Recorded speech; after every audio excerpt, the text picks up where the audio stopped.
Sumiklab ang apoy sa public market sa Iriga City, Camarines Sur pasado hating gabi.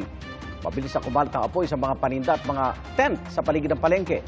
Pag-aalas 3 sa madaling araw nang maapula ang sunog na umabot pa sa 4th alarm.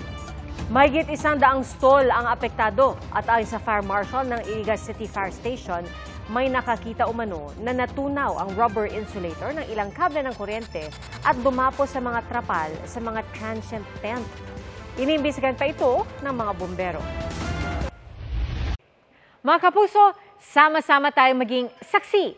Mag-subscribe sa GMA Integrated News sa YouTube at para sa mga kapuso abroad, samahan niyo kami sa GMA Pinoy TV at sa www.gmanews.tv.